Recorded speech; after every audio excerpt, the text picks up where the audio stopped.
Good afternoon.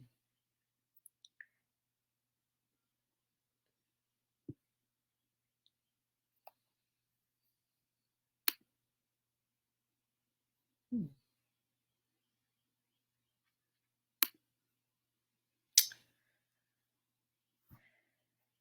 Let's go ahead and get started. We have a couple of folks who are still logging on. Don't worry. This is always available as a replay via our Heinz Center newsletter. So if you want to get the Heinz Center newsletter as well as access to the live teachings that happen every Tuesday at 2 o'clock, where I teach a little snippet of our wellness courses, you can do so by going to heinzcenter.org, signing up for our newsletter, and we send it out every week. So if you are joining live or if you join us late, and I'll say this again, if you join us midway through or part of the way through, you can always access this and other amazing ways to cultivate some mental peace of mind, some emotional balance, and interact with a positive community as well as experience physical well-being as we all struggle and grapple with these big life questions that are inevitably coming up during this time. And that's the Heinz Center's mission, is to be a place where that kind of grappling and questioning and conversation is possible. So go to the heinzcenter.org, go to www.heinzcenter.org, and you'll be able to access all of our workshops, newsletters, events. And we're having our first reprise of our Song and Story concert series featuring Emerald Soul tomorrow, and it's going to be really beautiful. She's a beautiful songstress and songwriter. So invite you to check that out as well by going to our website and registering. It's a free show. There's a virtual tip jar for you to show your love to her and also donate to the Heinz Center. But by and large, we just want to create some experiences where we end up feeling better at the end of it. All right. So we are talking about the spirituality of communication today. Every week, I come to you guys with a specific way of understanding a concept. We have talked about relating and de-stressing. We've talked about what it means to create. We've talked about what it means to be in alignment and align. Allergies are going up a little bit today. We've talked about what it means to thrive. And we are now moving into what it means to communicate. You know, I was telling my staff during a meeting earlier, we're in day 857 of staying at home. It really hasn't been that long. It's been about almost 2 months though, which for me is, still a, comfortable time to be indoors because I'm an introvert, I'm a homebody. But for a lot of folks are going a little crazy, and it's coming out in our communication. We keep hearing stories of people fighting in grocery stores. We keep hearing stories of folks whose relationships, their marriages, their parental relationships are really having a hard season. And it's largely due to how our internal environment is coming out through our communication. So I wanted to talk today about what it means to have a spiritual experience that overflows into our communication, right? Because what are we trying to become better people for? What are we meditating and praying and seeking to invest in ourselves for if we're not improving ourselves and improving our relationships, right? So we're going to talk about what it means to modify our communication as a practical application of our spiritual journey. Okay. All right. So first of all, you guys know I love to start off with definitions so we can all be on the same page. So what does it mean to communicate? The dictionary defines communicating as sharing or exchanging information, news, or ideas, or simply to pass on. And I love that because communication is a way that we pass on information, ideas. We pass on things that people need to know, things that we need people to know. It's a way that people transmit information and ideas and things that we need to know to us. And so listening is an essential part of communication. And a lot of times we communicate more than we listen to people's communications, and vice versa, right? And we communicate in a few different ways. We communicate verbally. We use sounds that other people recognize as words, right? Even sounds that people recognize as communication. So, you know what I mean? If somebody says, hey, can I ask you a question? And you turn around and go, you're communicating, right? We communicate through nonverbals with body language. And so when we see somebody and we're excited, when we see somebody and we're not excited, things like eye contact, things like breathing, things like where our arms are, placement of the arms. I love looking at different nonverbal body language in different countries, because some of the things that mean different things in, one culture would mean something totally opposite in another culture. And it's just hilarious how, we totally get used to the way that we communicate. And for instance, when I was in Kenya, I've traveled to Kenya quite a few times for different parts of my work, and different ways to expand as a creative and as a person who is doing good. And we did a cultural exchange with a community that I was a part of called the Awakenings Movement. And when I got there, someone asked me to come here. And in America, we say, come here, come over here. And in Kenya, they flip it. They turn the hand upside down and they beckon this way. And so for a while I was confused, like, what is, because in America, if you see somebody doing like that means going on. That means get out of here, right? So in Kenya, when I saw folks doing this, I was like, what? I don't understand what's happening here. And then I learned that it means come. And in Kikuyu, the word Kikuyu is a tribal language that is one of the many languages that's spoken in Kenya. And Oka is Kikuyu for come here. Oka. And so, I'm just always astounded by how both verbal and nonverbal language is so unique to the human experience and varies from place to place, right?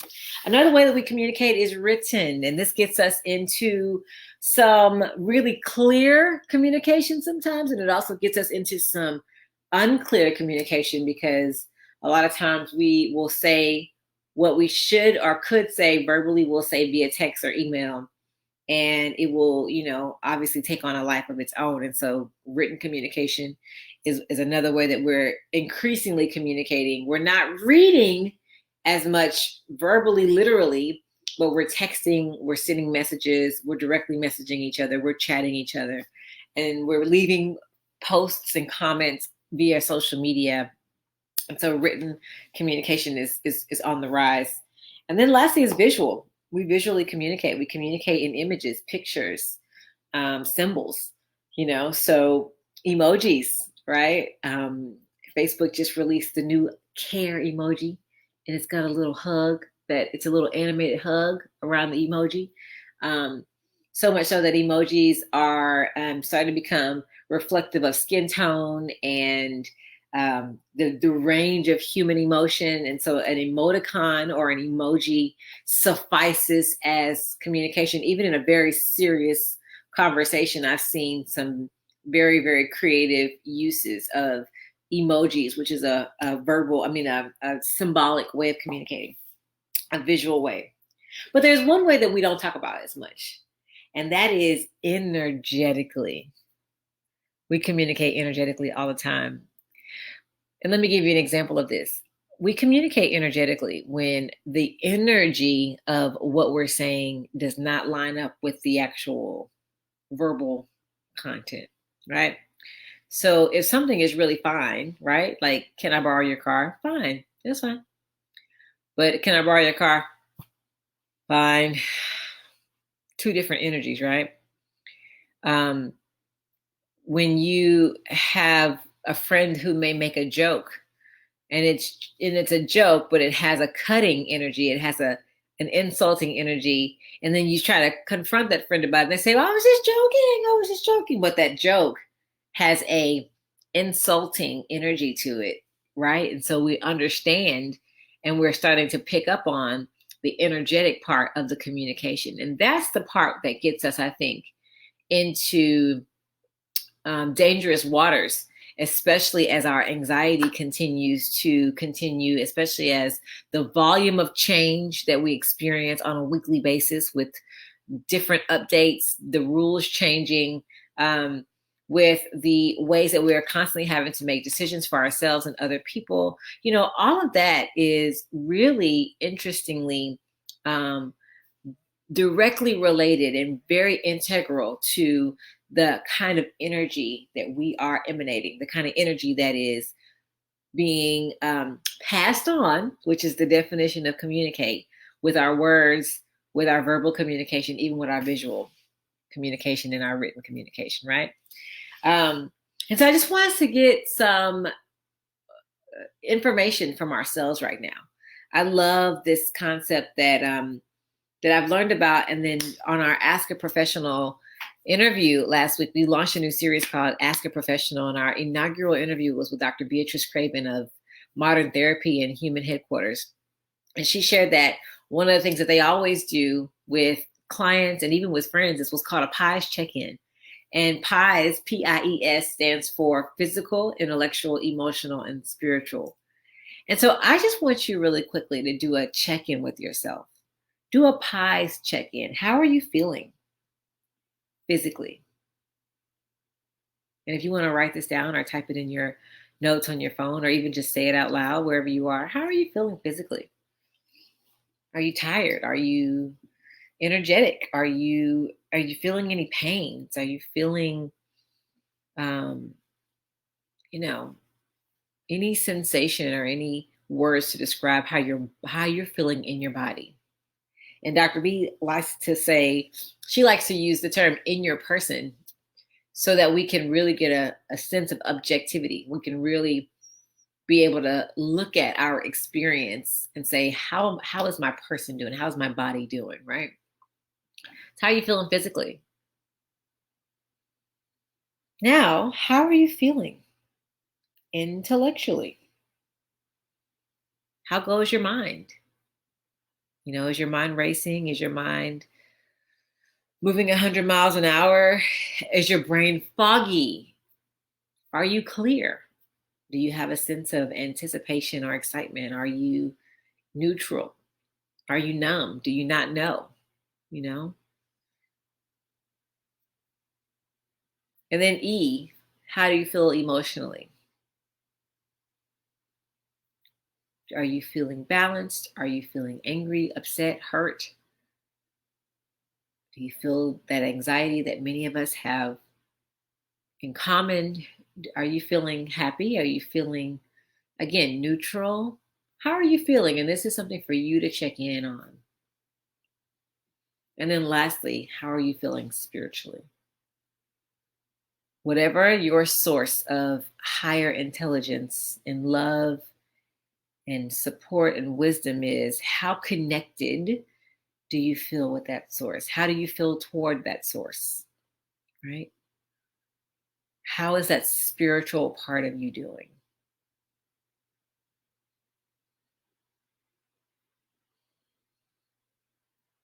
The check-in that I just led us through is a great way to assess our energy and our energy levels, right? Because honestly, guys, when we communicate with each other, we pass on our energy, we pass on our intentions, and it's perceived by the other person. It may not be as readily able to be interpreted as our words or our writing or our visuals that we provide, but it's perceived. And so when a person says yes, if the energy of that yes is a hostile yes or a reluctant yes or a tired yes, that energy is perceived by the other person, even over miles and miles and miles of distance between us, even through things like text and email. There are some of us who are more energetically sensitive than others. However, we all have the ability to sense into what another person's energy is, what they are experiencing, and how it's coming across, right? And sometimes we misinterpret, but by and large, we know if the energy is either good or bad, right? We know if the energy is either positive or if we're perceiving it as something that they're using to create some distance, right? We know that it's embracing close intimacy building energy, and we know that when it's distancing energy, right? And so one of the things that I used to say all the time is, y'all, we are not slick. No matter how much we try to hide, conceal, mask, or even act like we are not feeling a certain way, 9 times out of 10, it comes across in some way, because we're energetic beings, because we are filled with electricity, and that electricity emanates from us, which is why we are spiritual beings in a human body instead of humans kind of trying to access to spiritual stuff, So it's important for us to do check-ins, because the way our communication breaks down is because our communication and what we're trying to convey to somebody is often out of alignment with what we've been able to acknowledge about ourselves. So there are times that we are overscheduled and overcommitted, overworked. We're at our capacity. And because we have not taken time to assess, do that PIES assessment and really know where we are, oftentimes that overstimulation becomes an overreaction, right? That overstimulation or that excess stress and energy gets overcompensated in how we displace it onto someone else. And when we're not aware of it, the more it happens.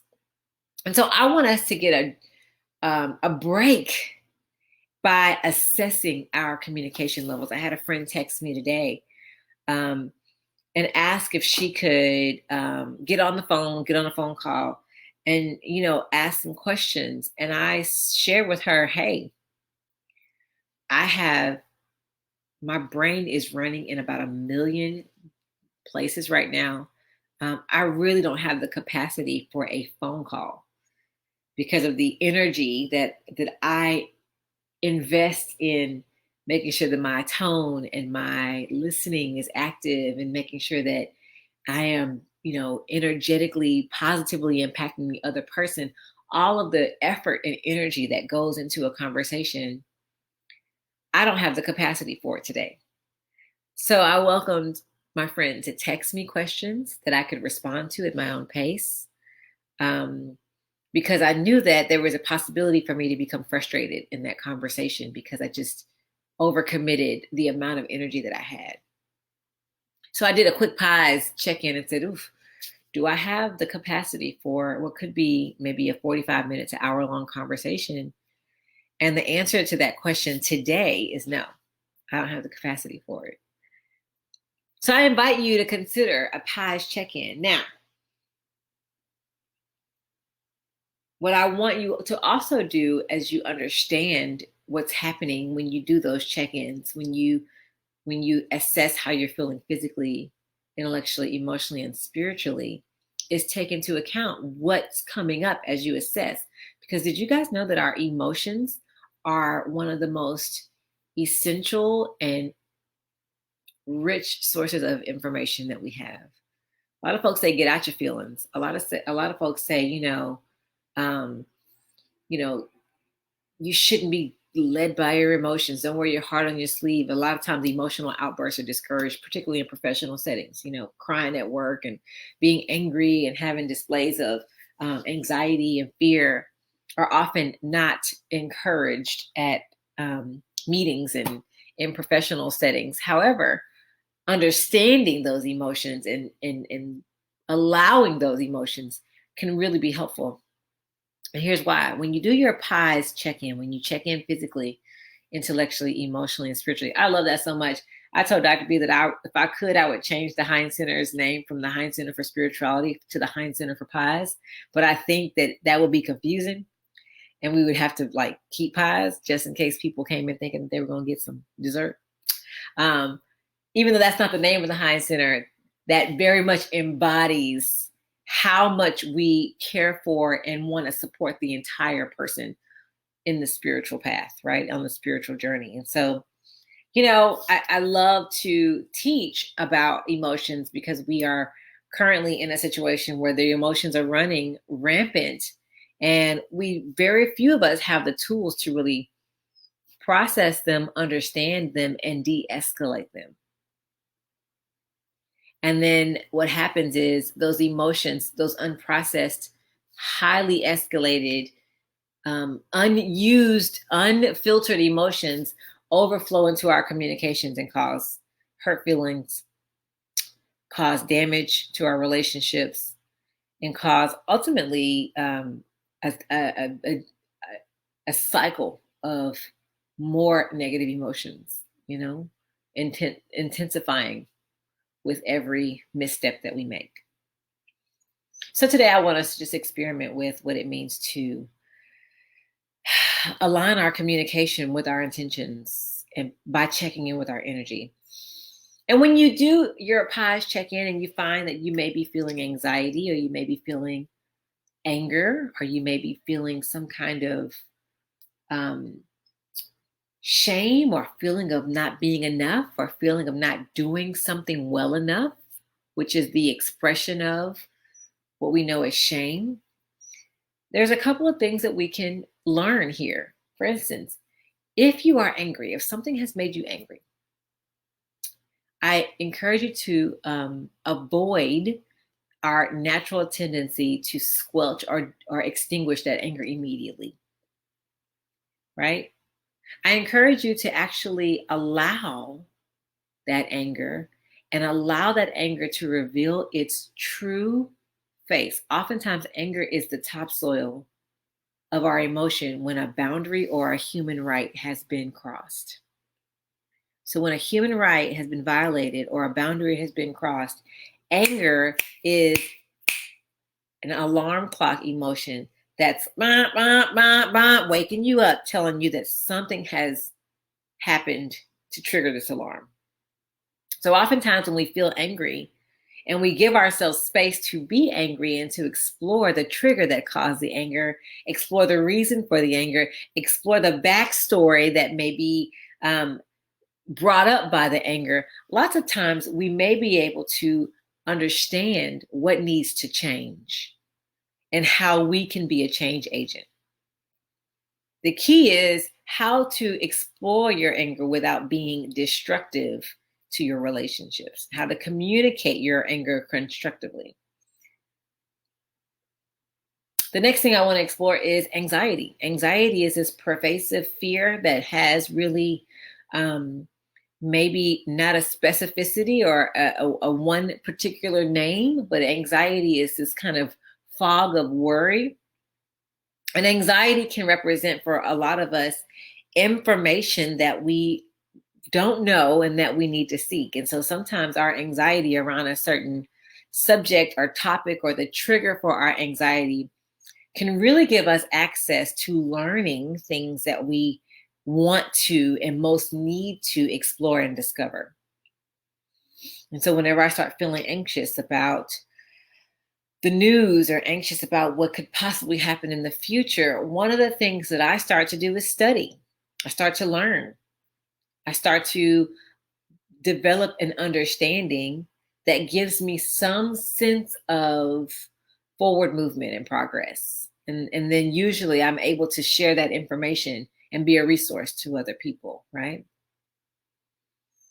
And lastly, when we feel that shame, when we feel that sense that we're not enough, when we feel rejected, when we feel like we have not made a contribution that we could be or should be making, when we feel like we've been left out or in some ways left behind, we start to feel this gnawing in our hearts, this why am I not enough to make this happen?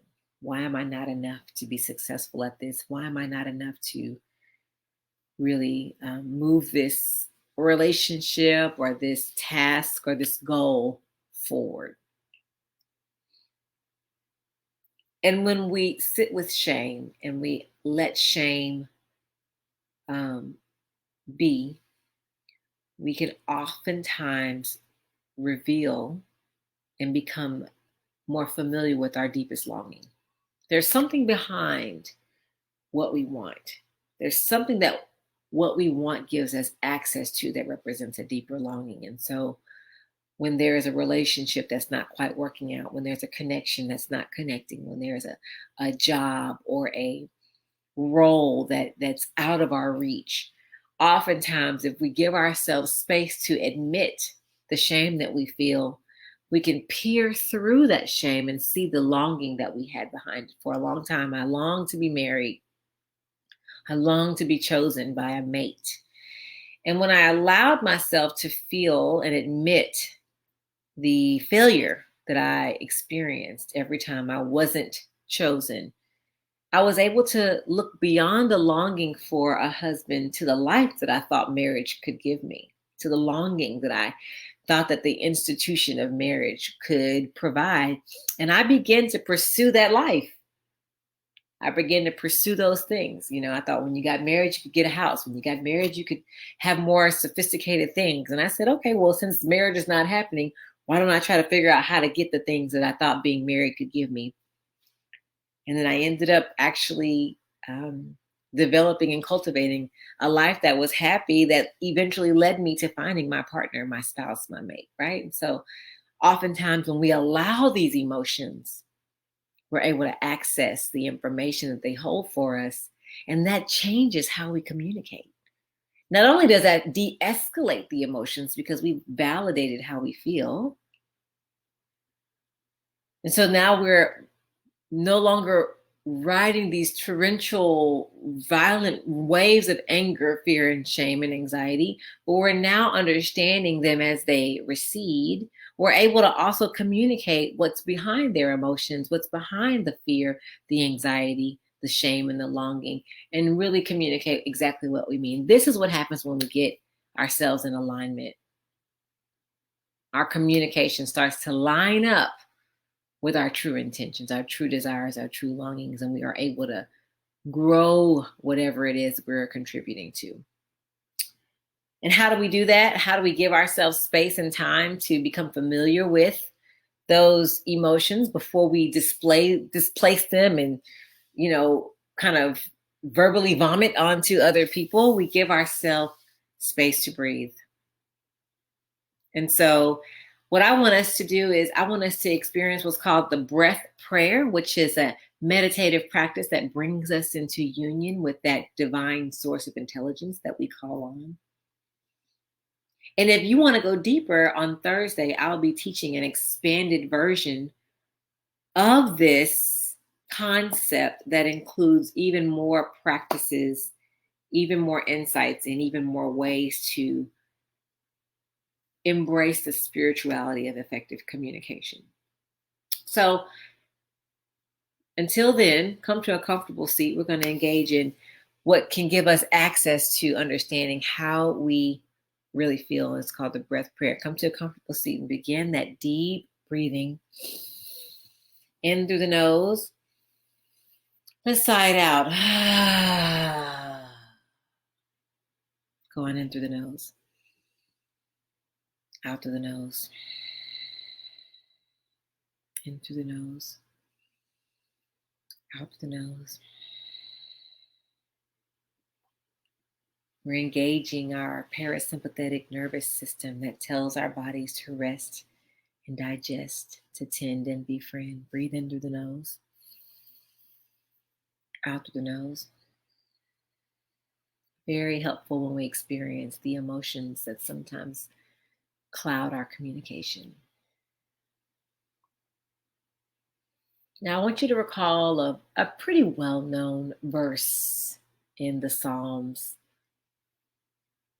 That verse is, "Be still and know that I am God."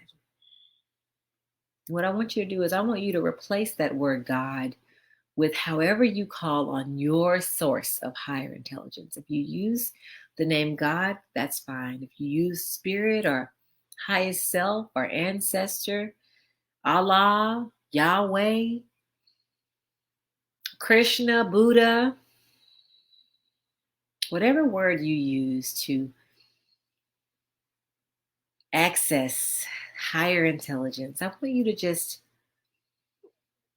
bring that word, bring that source, welcome that source into this breathing space right now.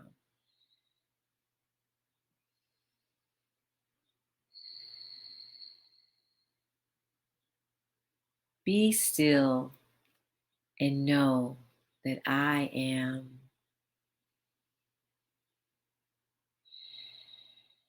And fill in the name of your source. Be still and know that I am. And you fill in the name of your source. Continuing to breathe. Be still and know.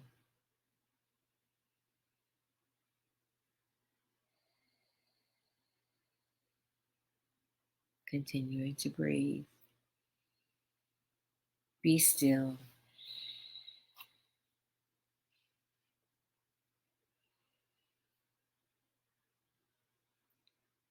Be.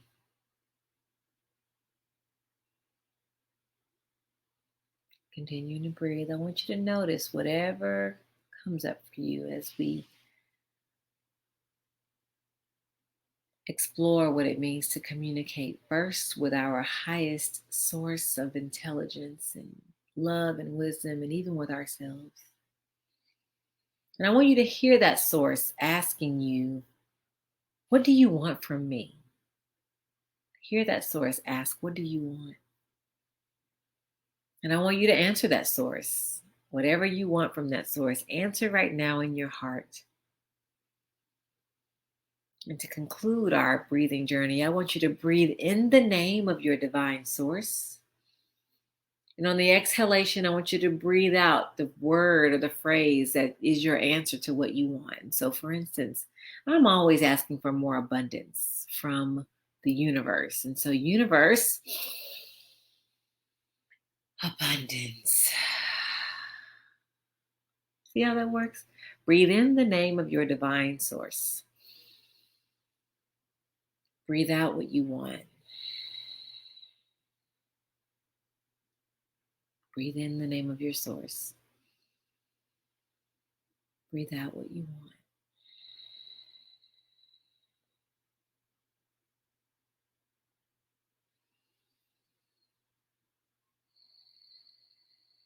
A few more rounds of breathing in the name of your source. Breathing out what you want. When you're ready, you can open your eyes. And notice how your energy has shifted. Notice how your physical, intellectual, and emotional, and even spiritual energy may be shifting. This is an excellent process to encounter and experiment with, particularly when you're feeling emotionally high, strung, and frustrated, irritated, anxious, angry, even sad and lonely and depressed. And on Thursday, we are going to build on and expand, engaging more concepts, engaging more strategies and more processes for aligning our communication and our intentions, and really passing on what we want to pass on instead of displacing what we don't want to displace onto other people. We're going to talk about how to constructively build our relationships, engaging the spirituality of communication. So I encourage you to check in with us. Also, tomorrow, Emerald Soul is going to just serenade us. And we're going to be so excited to hear from her. We're going to hear from Dr. Angola, who's a Chinese medicinal doctor, tomorrow at 5. And then at 6:30, we're going to have our Song and Story virtual concert. And so I encourage you to go to heinzcenter.org and check out all of that stuff and sign up for our newsletter so you can be in the know And we'll get this newsletter to you. This practice will come to you in the newsletter. Again, we're going to expand on this on Thursday in the full e-course that explores the spirituality of communication. And until then, I wish you wellness. I wish you peace. And I wish you a little more loving kindness on yourself today. And I'm always breathing with you. See y'all soon. Bye-bye.